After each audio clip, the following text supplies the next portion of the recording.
He looks official. Visiting. He's head of the Theosophical Order of Service for India. Oh, Very important position. there we go. In the Theosophical. Dante Om. Siva, all right. Yes. Hello, David. Thank you. Yes. Thank you. Yes, good to have you Bye. here. You want to move that camera around so he can see who's here, who he Yeah. can do that a little bit. Yeah. There you go. Oh, Hello. hello. Other people from other parts of the world Yeah. with us tonight. Romina from Argentina. There's another lady too that is just new to Facebook. We thought tonight what we would do. We've covered over the last, how long has it been now? 2.5 years. Mhm. We started when COVID hit and all of the theosophical lodges in the world were shut down. And any of the local groups were shut down. And so we decided that we would continue our meetings here, which we did on Wednesday nights. And so we've kind of switched it for the time being to Fridays because it seems like it works out better for everyone. But we've had some amazing lectures and lecturers. Mhm. And I think next week it's going to be Dr. Rhonda Sousley is going to talk on some more about Chinese medicine at our next meeting. Probably won't be until the 24th of February. So that'll be our next meeting, if everybody can remember that. 24th. Yeah, 24th. So anyway, we've done a great deal of lecturing on horoscopes of famous people. Donald Trump, Joe Biden, Dr. Fauci, Hillary Clinton, Uma Abedin, just a whole host of people. We're kind of into esoteric astrology, but we're into esoteric healing, which I'll just put this up here so you can kind of get a flavor of what we're talking about. Esoteric healing, esoteric psychology and the 7 rays. Quantum physics has been something that we're very interested in here. And we've given lectures about the invisible worlds and how those are really the worlds of quantum physics, that the astral world, the etheric worlds, the mental and the higher planes, Atma, Buddhi, and Manas, are all components of quantum physics, that Newtonian physics is the physics of the solid world, the concrete world, what we call the earth. Most people call the earth. But to the mystics and the clairvoyants, people usually are both mystic and clairvoyant, not in all cases, but most of the time. And what quantum physics has done is it's unleashed a higher understanding of those worlds. And that I always tell the analogy that I use was that C.W. Leadbeater, probably the greatest clairvoyant that we know of, was able to microcosmically see the structure of the elements at a microcosmic level and even draw pictures of them with an assistant who was a famous theosophist herself, Annie Besant. And he drew the what he saw visually, or clairvoyantly, I should say, through a structure of that he said he had created over several lifetimes. And it was a conical shaped almost like a unicorn's horn, built in etheric substance stemming from his brow chakra. And of course, he was mocked and ridiculed and laughed at. And just a few years, I think three years after he died, the Germans invented the electron microscope and proved his findings to be correct. It was a tragedy the way Leadbeater was treated, but there you go. Great people oftentimes are attacked and criticized and ridiculed. And Well, didn't you one time slap the Duke Krishnamurti? then he what? Did you That's what I say? heard. Are you asking a question? Yeah. What was it, Ray? I heard Peter slap Krishnamurti one time. Oh, I don't know anything about that. Could be, don't know. I don't know. Anyway, so we've had the realization, and it's being realized now throughout the world in other esoteric groups besides this one, mostly in England, but in Italy too, that the quantum worlds can be understood through using the principles of the theosophical teachings of the astral, mental, etheric worlds and the higher planes. And it makes a great deal of sense when it's understood in that perspective. So we always have question and answers at the end of our evening. And I kind of want to open the floor up here in just a minute to discuss those things, questions. I don't have all the answers. I don't pretend to have all the answers. Maybe people in the group have answers for other people's questions. We'll also open it up to anybody who's on the Zoom meeting tonight who would like to ask questions. And like I said, we've covered an incredible amount of material in 2.5, almost 3 years now. So tonight I didn't prepare a structured lesson like I usually do. Number one, because I've been really exhausted lately. I think I'm doing a lot of things on the inner planes, and it's exhausting at night for me. And when I get up in the morning, I'm completely drained. So I'll take a question or two from the audience here. We'll see if we can come to some sort of a reasonable answer. If anybody would like to ask a question about anything that we've discussed, or even things that are currently going on in the world. This is such a tumultuous time because, as we've said many times before, we're at the end of the second millennium and the birthing of the third millennium. It's the end of the Piscean age and the birthing of the age of Aquarius. And we're also at the end of a century and the beginning of a new century. So, Tracy, did you have a question? No, I was great. Oh, yeah, Randy. Thinking so. You've got the esoteric healing poster out there, and it's at the bottom. It says stress disorders. Mhm. Do you have like a background of what stress does to the physical body? Like, what kind of symptoms Yeah, appear in the body Yeah. because of stress? yeah. Well, there can be all kinds of stress. I think I can put this up there. I don't know.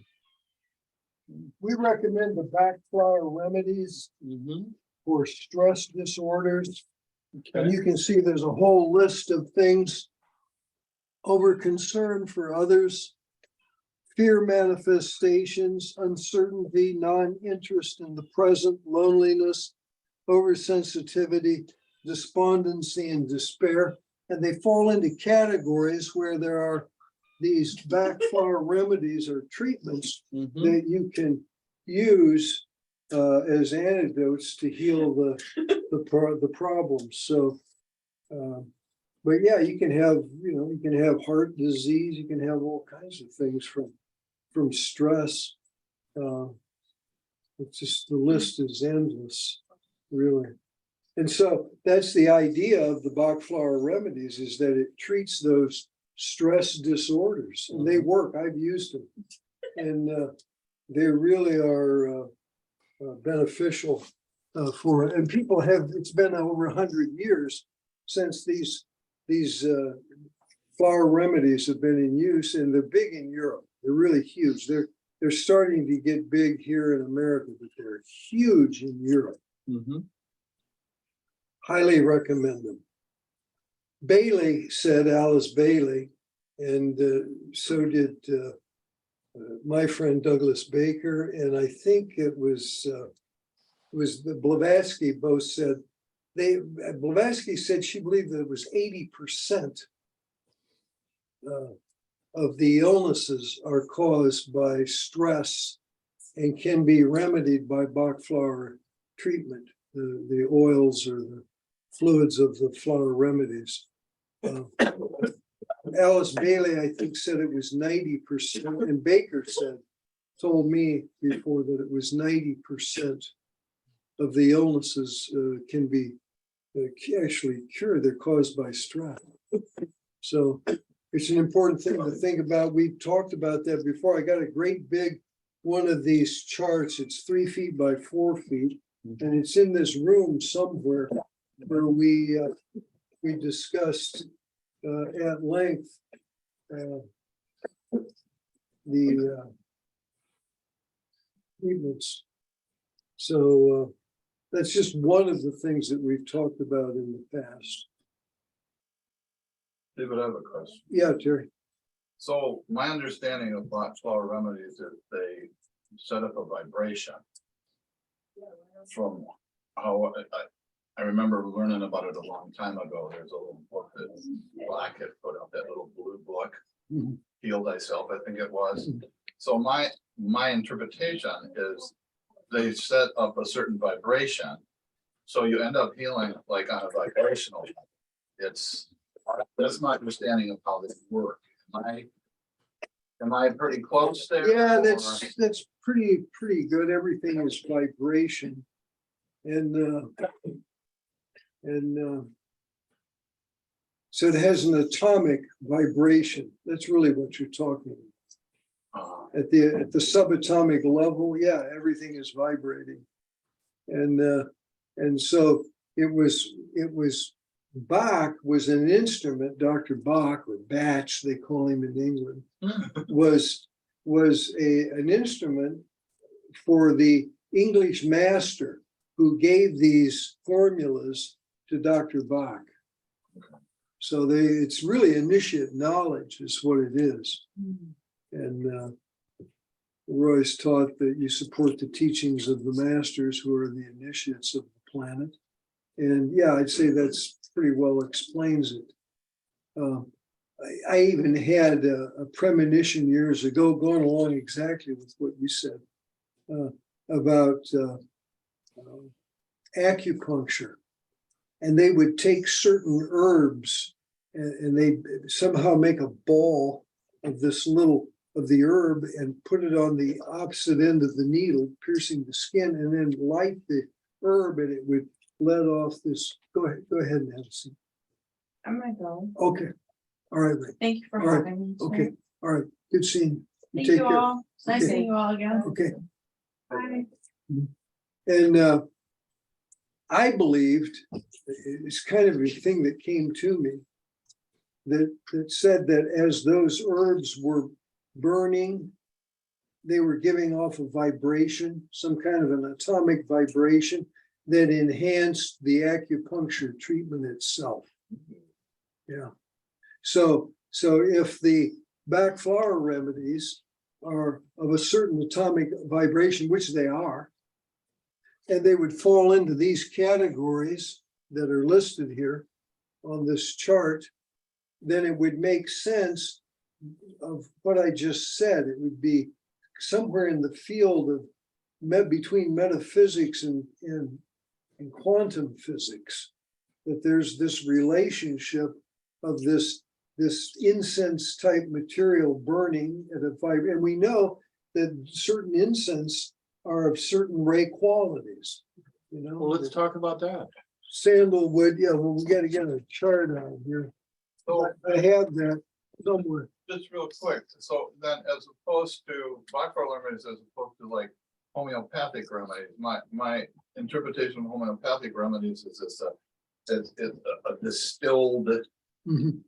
something Essence. it's more on a physical level. It's Mhm. something that's distilled to help you build a strength toward whatever you're, Mhm. you know, experiencing. Mhm. So to me, it seems like homeopathic remedies, they're a little more on a physical level than the Bachfar. That's a good point. They're more vibrational, but must be a little vibrational with the homeopathic remedies too, I guess. Yeah. Tracy. I was just gonna add to what you're both talking about, to quantum physics wise. Everything is about intention too. Mhm. So if you put an intention Mhm. into something, whether it be the herb or the, you know, whenever you're Well, can you circulating, move the whatever herbs, camera around? you know, and you're putting your intention in there too, that also will help, Yeah, you know. yeah. Well, you're the observer. Yeah, I mean, Okay. yeah, I mean, Yeah, intention's a very important thing, yeah. the observer. Mhm. Yeah. And the So we observer. could actually do it ourselves without it if we were more advanced, right? Absolutely. Because you could just say, I want to be at the same vibration. You could have the intention to be at the same vibration as whatever that Mhm. is that you're using.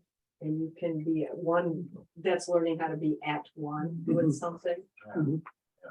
Atonement is that one month. Yeah. Yeah, I talked to Joe in England, and he's in a group that are really exploring quantum physics. And he said that they're just doing some of the most amazing stuff. That they would take purified water Mhm. in one bottle, and they'd take a bottle of tap water, and then they would write purified water on a piece of paper and stick it under the unpurified tap water, and then think about it being purified water. And then when they tested both waters, they were equally purified water. And we are learning to become more mental. That's what the Aryan race is all about. So as opposed to using the emotions, and that's a lot of where your dis-ease comes from. Mm. Disease. Stress. Yeah. Is the disorder, yeah. emotion. We are learning now to switch from that astral emotional plane Mm. to the mental plane, Mhm. and with an intention and whatever. And we're learning that we can manipulate Mhm.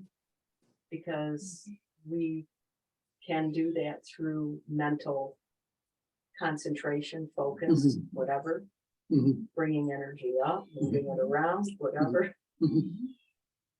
Yeah. Yeah, I had a teacher friend of mine who once said to me that he believed that theosophy at the next highest level would be quantum physics, and that quantum physics may be the new theosophy. You know, the occult prophecy said that the teachings, this is before Blavatsky, that the teachings would be given out in 3 phases. Outpourings. And they would become in 50-year increments. And that from 1875 to 1925 was the first outpouring. And there were many people who contributed to it. And then from about 1925 to 1975, that was the second outpouring, which was largely the early work of Alice Bailey, really the work of her lifetime, and other contributors, mostly through quantum physics, that were starting to, and Einstein, of course, Rudolf Steiner contributed maybe more in that first outpouring with Blavatsky and a few others. And then the third outpouring was said, the prophecy said, would be given out in 1975. From 1975 to 2025. And if you read a lot of the the literature of Bailey and Leadbeater talked about it. Certainly Douglas Baker talked about it, that this time period that we're in now, with this explosion of new wisdom teachings, books, the new astrology, esoteric psychology, the 7 rays. Blavatsky, she only kind of hinted at the rays. It wasn't hers really to give out. Alice Bailey gave out a large portion of it, and so did Douglas Baker extensively. And that's the foundation for a new psychology, which will be used in the Aquarian age when your children are going to school. We've talked about it before, but it's important we talk about it again tonight because of our viewership, that a guidance counselor will be trained in the ray psychology. They'll be trained in the 7 rays, and they'll be trained in esoteric astrology, and they'll be able to cast the horoscope for the child. They'll do the horoscope, and the horoscope will point the direction to the soul's purpose. Boy, I wish I'd have had that when I was in high school or grade school, and the teacher could have set me on a path. See, that will happen. That will happen in the Aquarian age, where people will be, the young children, that'll be one of the first things they'll do. They'll cast their horoscope, and they'll do a ray analysis. Of course, it's a little bit difficult with young children, but as the child progresses from kindergarten through the 12th grade and on into college, they'll constantly be able to do ray analysis, and they'll have the horoscope as a guide to aid and assist in the development and really the spiritual unfoldment of the student. And it's something you can use all your life, no matter what age you are. So that's another thing that we discuss a lot of times in our lectures here. Any other? Yeah. Oh. So, Don back there asked me if I had read one of the articles in the Theosophical magazine. And he said it's the one on plasma. So I said, I haven't read it. So I went home and read it. And then I went on the website where the author of this book, The New Science of Heaven by Robert Temple. Robert Temple's being interviewed by the Theosophical Society. And I went through that. I was pretty impressed with it. So I did a search on Robert Temple, and he had other interviews on the internet. So I listened to every one of them. And it was pretty fascinating. I think this is going to turn into a new science. And the reason why I say that, in his book, he said that the universe is made up of 99.9% plasma. I never heard of such a thing. So I Googled it. How much is the universe made up of plasma? It came up 99.9%. But this was written by scientists who specialize in the study of plasmas. They already know this information. It just hasn't filtered down to the general population yet. A very good article. It says, what is plasma and where is it found? And why don't we have as much plasma on Earth as we do in space? Just all these questions. But if the universe is 99.9% plasma, that's pretty extraordinary. yeah, I'd like to know what their explanation of plasma is. Well, the definition of plasma is incomplete atoms that are ions. They need another electron to complete the atom. So it's made of these ions, electrons, and other little particles. And they found 2 big plasma bodies between Earth and the moon. Hmm. And it's at a certain position at 60 degrees out here and 60 degrees to the moon. So it's not in your line of vision. Hmm. It was discovered in the 1920s by a couple of European guys. And it would just kind of lay dormant for a while. Mhm. Well, these plasma bodies are like 8 times as large as the Earth, Mhm. huge out there. And now they're developed thinking that they may have superior intelligence Mhm. in the spiritual form, Mhm. you know. Mhm. But it's I'm just starting to read the book, and I've skimmed through it, and I've read things that I really wanted to touch on, you know, in this chapter. But now I'm starting at the beginning, going all the way through it. So I found it interesting. I just saw a report to the Yeah. group that Yeah. I found this article in the Theosophical magazine. Yeah. And I think it's going to revolutionize, you know, the thoughts of people that we're all connected with this plasma now. Mhm. Yeah.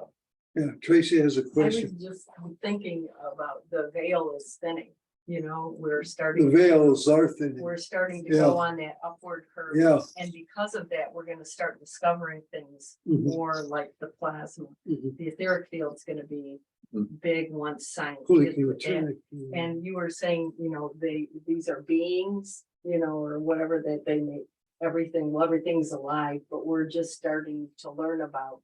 There's so many other beings we don't know about too, right? That aren't in our physical sense. Mhm. But that's starting to go away now, or, you know, we're starting to go on upward.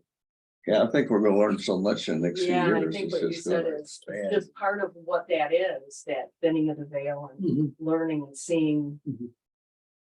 things Yeah, from- things are really starting to open up, and we're, as I said, we're moving into the Aquarian age. We really are. Part of we've talked about it here before. It's always good to sometimes rehash those things from the past, but the conflict in the world is the birthing, brought about by the birthing of this new age. The Piscean age is dying, and the birthing process is a painful and difficult event to go through, as is the birthing of a new age. And the old institutions are dying off, and new groups and new things are being energized. And I've said it here in one of my lectures a while back that the development just in technology, we talked about the seventh ray and how it's bringing in new technologies, and thinking of what an iPhone can do. When I was a little boy, Dick Tracy had his watch, and he could communicate with the police station downtown, you know, and talk into his watch, and they had television screens, and it's become a reality. We're really living in the age of science fiction. We really and truly are living in the age of science fiction. Almost anything that you can imagine can become a reality. And that's all part of this coming new age. That's why so many people are excited about the spiritual convocation of 2025 that Leadbeater and others talked about. Alice Bailey talked a great deal about it, where the spiritual hierarchy will meet around the time of the Wesak moon, and will plot the unfolding of the future of the Aquarian age, and hopefully the time period between right now and 2025, a lot of the difficult things that we're going through will be resolved. In fact, initiate teachers say that these major problems that the world is faced with has to be resolved before we can really begin to have the unfoldment that was promised by the hierarchy in 2025. We've got to solve the problem of drugs and of sex trafficking, child pornography. They make more money off of that than they do off of the drugs. That's the frightening and really alarming thing to me about it. And that's all got to be somehow, that's got to be cleared up. And it can happen. It can actually happen. And there are people out there who are helping in this tremendous battle of trying to clear things up. And there'll be a series of events that will happen that will bring it about. It won't be just one event, but there'll be a series of different things that will happen. One of the things is that rays 3, 4, and 7 are newly energized and are coming into the planet, and they'll help change a lot of the direction of the planet and of humanity. Ray 4 is harmony through conflict. And it's also art and harmony, new art forms, new architecture. The 7th ray will bring order to the planet. A lot of the environmentalists are concerned with cleaning the planet and clearing up things in the planet. So we'll try to get that resolved, and it will be resolved. You see a lot of third ray souls are coming in, and the third ray souls are people who are concerned about things like animal rights, human beings, and their care for the animal kingdom. We are the caretakers for the animal kingdom and for the mineral kingdom as well. So those are all things that will be intensifying in the next 100, 200 years. And the planet really will change a great deal. The esoteric ruler of Aquarius is Jupiter, and Jupiter is the most benign of all of the planets. And it will bestow, we'll finally realize universal brotherhood in the Aquarian age, which we never realized during the age of Pisces. It was part of our dearest hopes and wishes, but it never fully manifested itself. It's 8 o'clock. We can take some questions from the audience. If there's anybody tuned in tonight that would like to offer something up or ask a question or make any comments, feel free to do so. You'll have to turn your volume on in order to ask. Actually, there was somebody was asking a question. Let me They see. have to unmute themselves. I They have to know. unmute. So Audrey was saying, what your thoughts on your earthquake in Turkey? What? The earthquake in Turkey. Yeah. Yeah, well, the moon, what was interesting about the earthquake in Turkey was that the path of the moon cut right across that part of the world. And at that very moment in time, people, and you can find this on the internet, the moon was the closest to the earth that it had been in 10,000 years. Wow.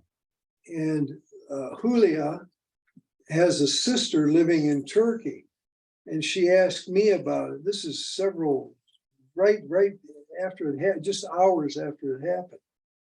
And I said, I believe that it was caused by the moon, but I didn't know at that time that the moon was that close to the earth. And then I read some other material about it. I think it's called, the moon was in perigee, I believe. I think it's called perigee, where it's the closest to the earth, but for some reason it was the closest it has been in 10,000 years. Wow. And those tectonic plates, you know, the moon, the gravitational pull of the moon is significant enough that it affects the tides of the oceans. Every day it's affecting the tides. It affects people in mental institutions, people who are schizophrenic. It affects them. And it's documented. You know, in England, they used to, people were arrested for crimes, they'd show leniency if the crime was committed during a full moon. So it's worth thinking about. The people that work in mental institutions will tell you that the natives are restless during the time of the full moon. I have a sister who's been diagnosed schizophrenic from a very young age. And every time there's a full moon, she's in full panic mode that there's some issue in her life. And the most recent event with the last full moon just a few days ago, coinciding with the earthquake in Turkey, was that she was panicking because she didn't have enough clothes. She needed more clothes. She felt the laundry service had lost a lot of her clothes in the laundry service. And so she was calling me like 6 times a day to bring up the same problem each time she called. And there you go, full moon, schizophrenia, the effects on their minds, it happens. It's a very real thing. And we all know that how hard and how difficult it is to cure mental illnesses. And there are even backflower treatments for things like schizophrenia. Elm bark is a good treatment for schizophrenia. You can make a tea out of elm bark. You can buy tablets. They sell the elm bark throat lozenges are a treatment for schizophrenia. David. Yeah. That symbol over there on the white cloth hanging down. It's the Ohm. It's a Clairgate symbol that Dr. Baker designed. Can you explain it? Yeah, it's the Ohm. It's And how do you properly say Om and how's it spelled? This is Ohm, O, and then it turns into an M. Ohm. See the Om, and that's the Sanskrit writing for the word Om. It's the sound. We talked about in one of our lectures, we showed a video of the projection to the center of the sun. Remember that one? I think most of you were here when we did the video on the projection to the core of the sun. And we've talked about it in the past. The central core of the sun is a magnetic ball of iron the size of the earth. And if you look at the astrological glyph of the sun, it's a circle with a dot in the center.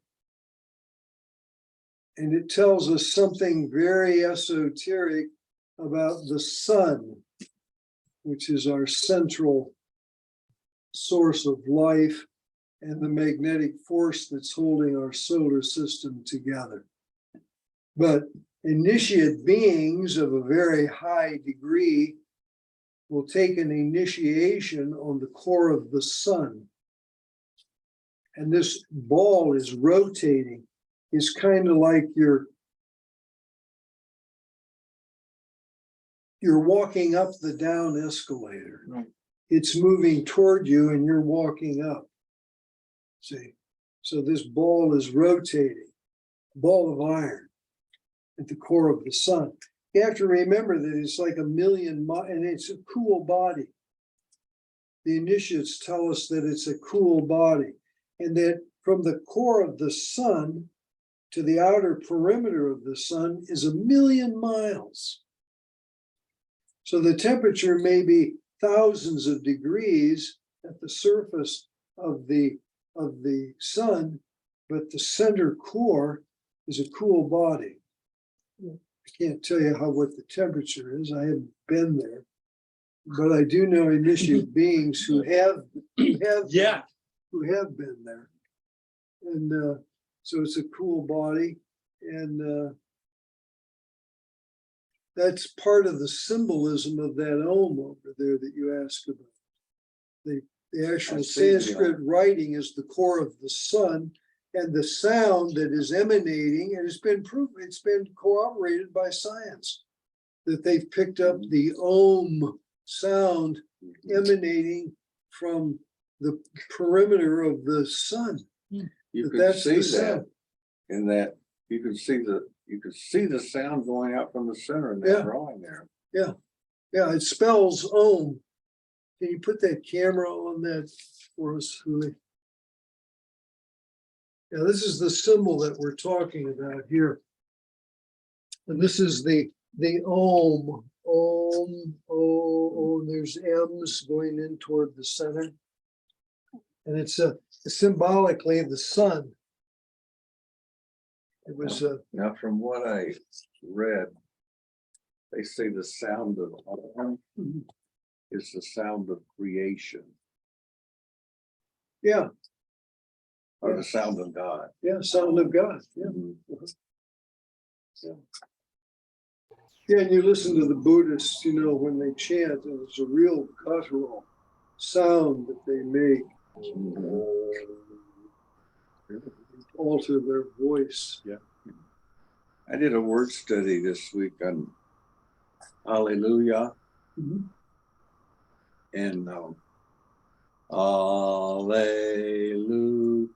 Hallelujah, and Yah is God, Yahweh. Yahweh. Yeah. So it actually means singing praises to God, or Yah, or Yahweh. Mhm. And I say, yeah, it's pretty good. Yeah, I can remember that. So different religions had different things, how to voice different voices explanations. to praise God. Mhm. And where you go, and we have and Yah. So Om. yeah, Mhm. and some more. Shante. Om. So what's the proper way of saying Om. Om? I just say Om. Om. We And then- chanted at our dinners every. I think, I don't know where, I was trying to look it up. At Mhm. home, I read somewhere a long time ago, there's 175 different inflections of Om. Is there? Something like that. I read. Wasn't 144 was. Or Mhm. it was a lot, whatever it was. I don't know. And I know that some of the yoga Mhm. practices that I've gone and learned, you know, Om is just not just the OM, but it's the AUM. Mhm. You know, like that kind of thing. Is that how you spell it? AUM. A-U-M. And This is it's like but it's pronounced. it's like cannot see create, that way. creation, maintaining, and destroy. You know, the Mhm. the three parts to that Mhm. is the creating, maintaining, and destroy. You know, I know when you say you can go through different octaves like do, re, mi, fa, sol, la, ti, and then do, re, mi, fa, sol, la, ti. It's a different octave, and you can do the same thing with you can lower it or you can raise it up to different octaves, Mhm. and it tends to give you a different vibration on each one of them. Mhm. And it's, you got these 7 chakras, and all you want to do is get them balanced out. So this is balancing out, and you can experiment with and do the different octaves or whatever you want to and see if you get anything out of it. the TS. I just did a class online with the TS. They had a mantra. There was a neurologist, doctor that did a class that I just took. I think it was a week ago on opening the chakra. Mhm. And there's a certain mantra that that you do Mhm. that opens each chakra. Mhm. So like what you were saying, they have different sounds. And yeah. I'd like to say something. Hello, excuse me, can I say something about Yeah. Om? Yes, in India, in the yoga, we practice this Om as you said, somebody said AUM. AUM. AUM. A will be 30%, U will be 30%, and Mhm. M will be 10%. Like I will just chant, please observe.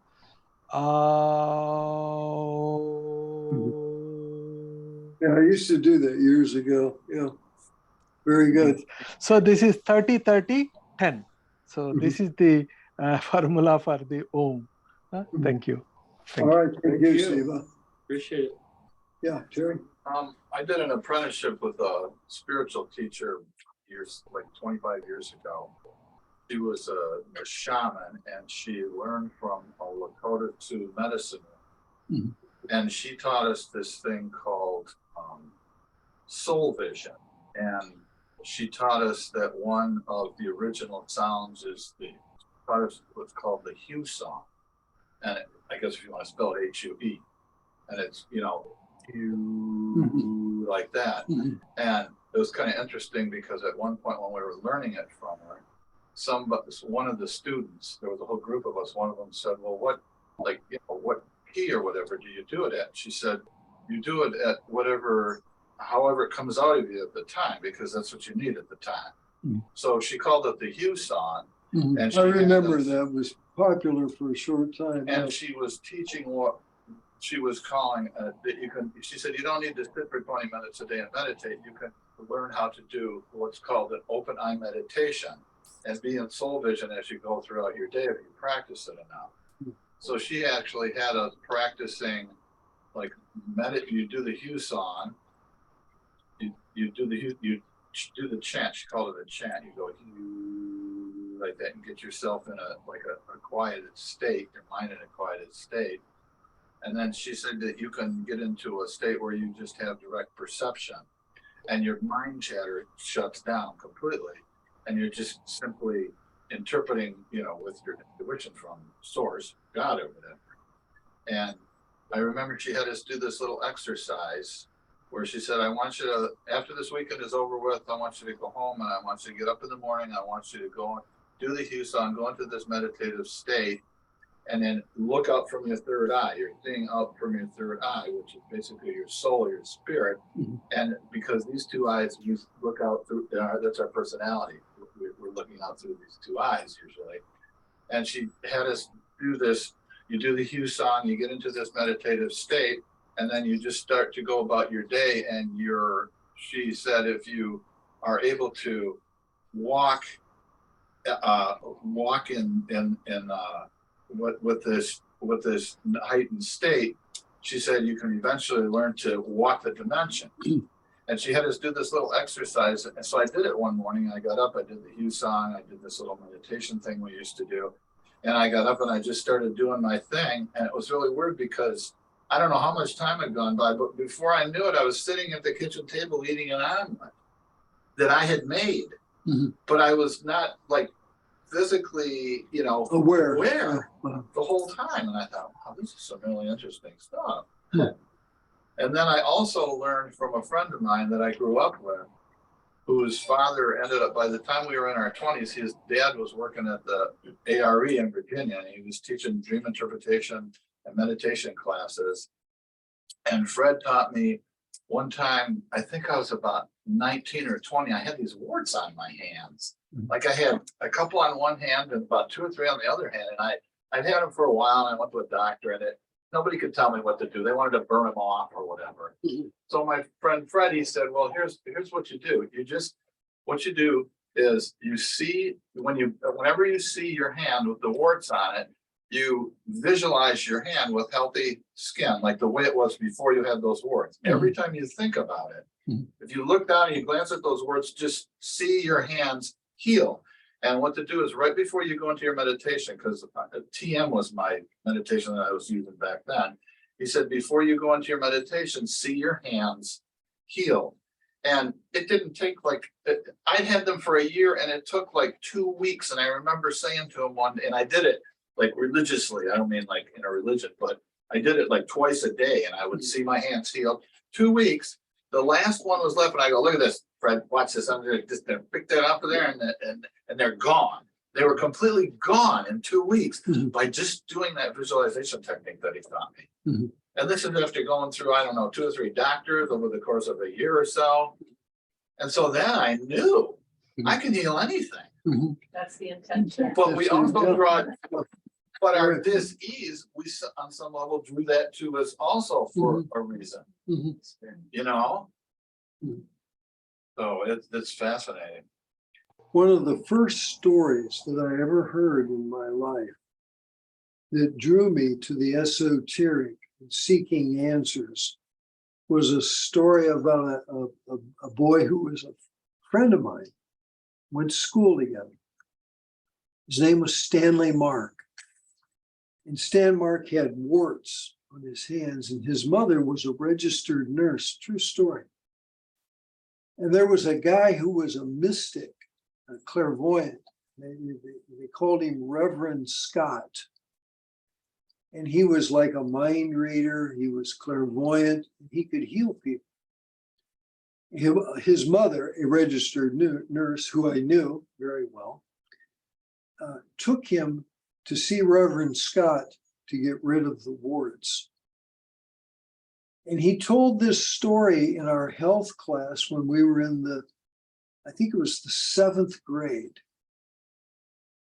And he said, Reverend Scott told him to put his hands on the table, and then he had a bag of something in his hand, and he said some words and moved the bag over his hands a few times. And when Stanley looked down, the warts were gone. And I remembered that story because I remembered him having those warts, and they were gone. And I was in the 7th grade. And I wanted to meet Reverend Scott. Yeah. And eventually I did meet Reverend Scott. But yeah, there's just all kinds of magic going on in the world, and things that are inexplicable to the masses, but they're a part of our reality. But I think Stanley actually healed himself. Maybe, The Reverend was a tool I don't know. Yeah. because Stanley must have believed in it on some level. But his mother must have believed it too, because she was a registered nurse. Yeah, she like And he must took have been him- doctors too. Yeah, and took him to see Reverend Scott. Yeah, that's a good nurse. Yeah. Yeah. And I was, how old are you when you're in the 7th grade? Well, you're like 12, 13 years old. See? And I knew, boy, I had to find out about Reverend Well, Scott. there's a reason, Yeah. I saw that at that age. And I remembered those warts. He'd had them for years, Yeah. and they were gone. And they said, yeah, I remember that. I didn't say anything to him about it or anything. And it's so powerful, but it's so gentle. Mhm. It was so gentle how he did it. Yeah. It's so powerful. Yeah, it's amazing. Okay, any other questions? We're at about 25 after. Is there anybody on the Zoom meeting tonight that would like to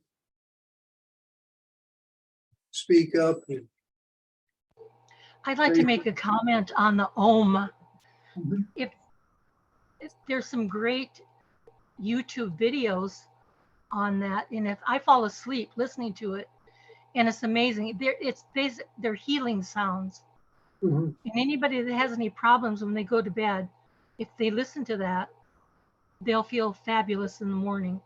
Not only that, gives you fabulous dreams.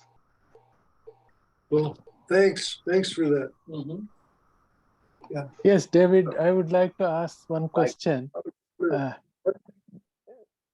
David, can you hear me? Yeah. How to overcome this dark powers dominating the whole world? How to increase this white brotherhood to develop in the theosophical way? See the inequity, the greediness, the lack of compassion, the unhealthy competition, and all sorts of environmental degradation and so on and so forth are from the dark powers. How to subside these dark powers, please? How does the what? Subside, how to reduce these dark powers? How to reduce the dark forest. The dark powers. Well, the dark is very Right. powerful in the world Yes. at this time. Power. The Yes. black magicians Yes. know that the Aquarian age is coming, and they're doing everything they can to stymie the work of the masters. But they're only effective on the lower planes and not on the higher planes. And as the vibration of the world is being raised, the dark forces inevitably will lose the battle that they're fighting, because they won't have any power over the people whose consciousness is constantly being raised. And we're at an unusual time. You know, there are a lot of souls that are in the world that this is their last chance, so to speak, to mature spiritually to some level where they can keep incarnating on the earth plane. Otherwise, they'll have to wait until there's another planetary system somewhere in the solar system or somewhere in the universe that they can continue their growth on. And they'll be cut off from the earth chain of evolution. And we see it in the world. You know, you and I don't need laws to tell us we shouldn't kill people, but there are a lot of people who do need laws to tell them that they shouldn't kill people. So we're at a very unusual period in the Earth's development. But Blavatsky says that we're a little over halfway through the life cycle of the Earth. And we're beginning now on the evolutionary arc. But some people are still on the involutionary arc. And some of those people won't continue on the Earth chain of evolution. They'll be taken off. Like I said, they'll have to wait for another planetary system that has a vibration that is compatible for them. And they'll take off where they left off, take up where they left off here in this particular cycle of human evolution. So yeah, they're prevalent. Thank you. They were active in World War II. I gave a lecture. I have a PowerPoint presentation on the esoteric significance of Adolf Hitler in World War II. And I explain a lot of the deep secrets. It's really initiate knowledge that was given to me. And some of it I was able to figure out on my own. And I put this PowerPoint presentation together that explains the defeat of the dark forces at the end of World War II. They're back again. They're Atlantean in their origin. And this will, as the great invocation states that was given out by Alice Bailey, seal the door where evil dwells. And that door will be sealed during the entire dispensation of the Aquarian age. And so they're doing everything they can at this time in our history of our planet to dispel the truth, to destroy those who speak the truth.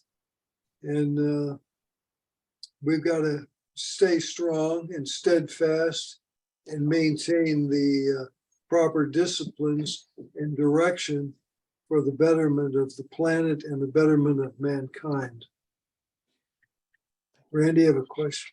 Yeah, our gentleman from India, what's his name? Siva. Siva. Yes. We get Yes, please. together in the morning and Yeah. we call in the source of light. Yeah. And we thank the Holy Spirit for taking care of the details of our day. And we actually we thank the Holy Spirit for helping us bring smiles and laughter to any room we enter every morning. And that's me and Galen, and we team up. Siva, Yeah. I would recommend that you team up with some people that are like-minded and want to spread the light. Yeah. And just let the dark forces do whatever the dark forces do. I see. I personally retired about 6 years ago, and I found myself waking up to infomercials around 2 or 3 in the morning. So Oh, I see. put my perfectly good 4K Samsung flat screen in the basement. And I I see. decided that wasn't the way I wanted to retire. Okay. And instead, I stir up the Holy Spirit, and Okay. I thank the energy that's full of light and has love as the sinner. And I try to bring, I don't know what, God's will is. So I just try to bring smiles and laughter. And it's surprising how that change of intention demonstrates throughout the day. We were just talking about serendipity and synchronicity this morning. Okay. The identity of those things do not happen if I'm focused on the news. I see. So I Okay. hope that helps. Right. I'm sure you would find, like a large, or just maybe just some true friends that'll get together and stir up the spirit of Yes. life and love with you. Okay. I hope it helps you the way it helps us. Yeah. Thank you. Thank you very much, Mr. Yes. Yes. Okay. Yeah, I agree. and I try to avoid people that are focused on the dark side I and the see. news, and they follow it like a dog sniffing its, Okay. anyway. Thank you. I try to avoid people that are generating that kind of energy, because that's not productive. Yes. I'm a little old, and Yes. I just don't have a lot of time left on the planet. I'd like to use it more productively. Thank you. Thank you. Yeah. Thank It you. was a pleasure having you. Yeah. Thank you. Real quick, too, I think. Yeah, Tracy. Alice Tracy? Bailey and the new group of world servers. Yeah, that right. are all over the world. Yeah. Every single Every day, country, every continent. Yeah. are all doing meditations every single Triangles day. Again, meditation. like you Oh, said, yeah. not on the Transmission. physical plane, but we are doing it on the physical plane, but all the work is being done on the higher plane. Yeah, To exactly. help lift Lift us up. this up. Yeah, exactly. So, Yep. just like Because it makes that's what you're doing. That's exactly. It what makes you're a doing. difference. Yeah, exactly. Sure it does. It's all about focus. Okay, listen, we're past our time now. We have a 1 hour limit. We're a little past. So we'll close for tonight. Our next meeting will be February 24th. I'm hoping that we can all get together again then on the 24th of February. We'll have our potluck dinner. I want to thank everybody who contributed tonight, your delicious food. And we'll have our closing ceremony upstairs in the other room. And thanks to all on Zoom who attended our meeting tonight. So we'll meet again on the 24th of February. God bless. Thank you, David. Thank you, David.